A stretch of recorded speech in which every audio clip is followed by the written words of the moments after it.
keperawatan bukan hanya menyampaikan informasi, melainkan juga menjaga etika, hukum, dan kemanusiaan.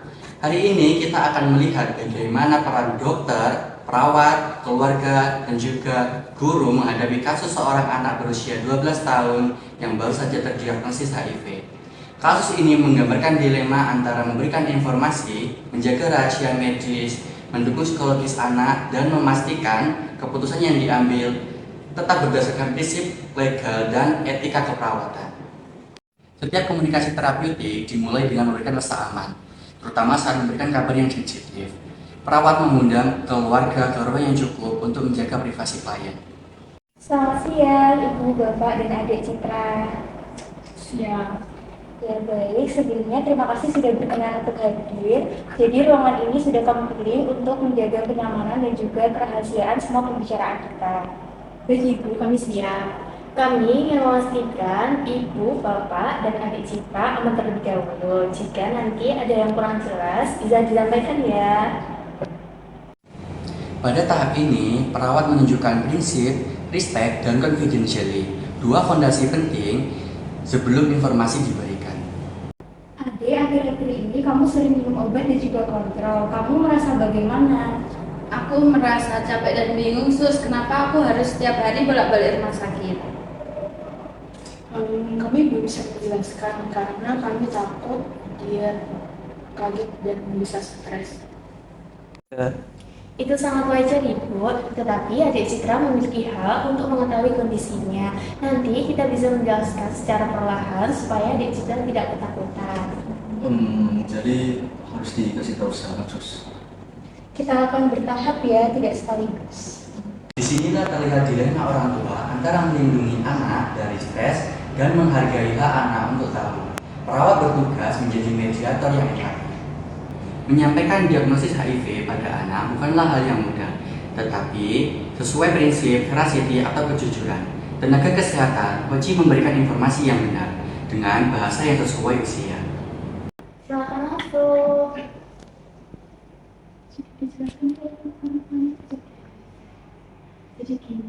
Jadi gini Adik, saya akan menjelaskan gimana kondisi tubuh Adik. Di dalam tubuh kita itu kan ada yang namanya sistem pertahanan tubuh ya. Nah, di tubuh Adik itu ada yang namanya virus HIV. Virus ini yang menyebabkan pertahanan tubuh Adik itu melemah. HIV itu apa, Dok? Bahaya nggak? Dek, ini bukan salahmu. Banyak anak dengan kondisi seperti ini tetap dapat bersekolah dan hidup sehat. Asal kamu rutin minum obat ya. Virusnya itu nggak bisa hilang total deh, tapi dengan obat yang kamu minum itu bisa mengontrol virusnya tadi. Jadi bisa istilahnya itu memperlambat perkembangan virusnya. Kami sebenarnya takut sekali Dok. Nggak apa-apa, jadi penting juga untuk menyampaikan informasi ini dari pihak keluarga maupun dari pihak pasiennya. Karena nanti kalau nggak disampaikan juga kita itu usahanya juga susah untuk memberi pengobatannya itu bagaimana. Pengobatannya juga penting, bisa untuk meningkatkan kualitas hidup dari Adik Citra. Kita usaha sama-sama ya. Baik Dok. Perawat dan dokter saling melengkapi. Dokter menyampaikan informasi medis, sementara perawat memastikan bahwa informasi diterima dengan tenang. Mereka menghindari stigma dan trauma. Itulah non-maleficence, tidak menimbulkan bahaya. Setiap tindakan kesehatan membutuhkan persetujuan informasi. Orang tua berhak menerima penjelasan yang lengkap dan memutuskan secara sadar.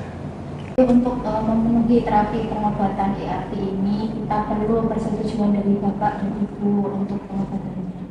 Apakah ada yang ditanyakan atau bagaimana dari Bapak dan Ibu sendiri terkait pengobatannya? Saya paham Dok dan kami setuju. Kami percayakan tindakan medis ini kepada tim medis. Itu tanda tanggal DP.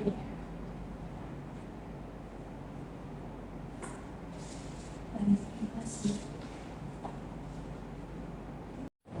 Inilah wujud prinsip autonomi dan perlindungan hukum melalui informed consent. Kerjasama dengan sekolah itu penting, namun kerahasiaan pasien tidak boleh dilanggar. Disinilah konflik etik mulai terlihat.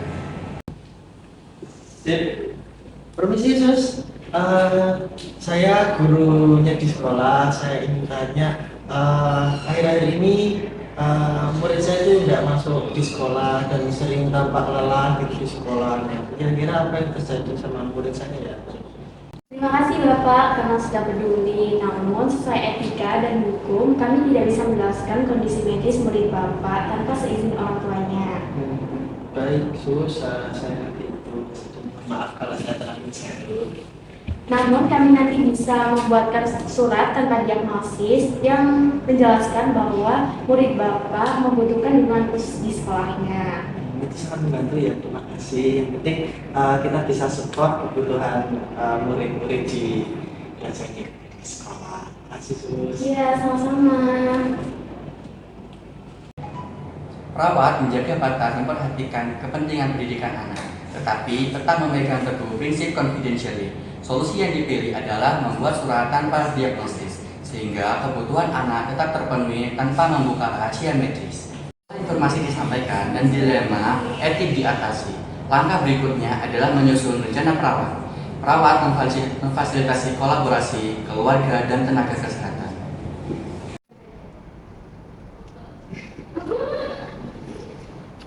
Baik, Bapak Ibu, selanjutnya kita akan susun rencana lanjutan, yaitu yang pertama kita edukasi kepada kita, yang kedua kita melanjutkan terapi yang sudah ditangani tadi, yaitu terapi EFT, kemudian kita mengatur jadwal kontrol secara rutin, yang keempat kita memberikan dukungan psikologis sederhana di rumah, kelima kita menjaga kerahasiaan medis, dan yang terakhir kita menjalin kerjasama dengan sekolah untuk merahasiakan diagnosa dari adik kita.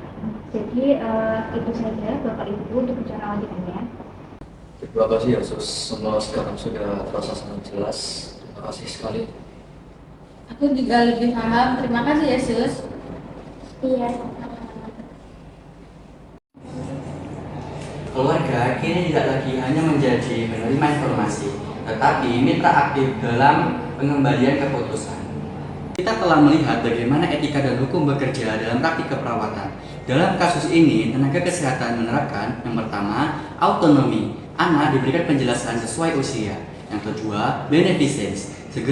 Segala tindakan diarahkan pada kebaikan pasien. Yang ketiga, non-maleficence. Perawat menghindari cara komunikasi yang bisa melukai psikologis. Yang keempat, justice. Anak tetap dilindungi hanya di sekolah. 3. Yang kelima ada veracity, informasi disampaikan dengan jujur tanpa menipu.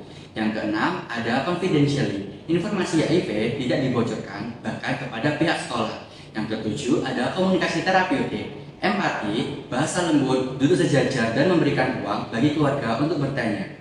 Dari semua itu kita belajar bahwa menjadi tenaga kesehatan bukanlah hanya mengenai ilmu klinis, melainkan juga dengan hati, etika, dan penghormatan kepada martabat manusia.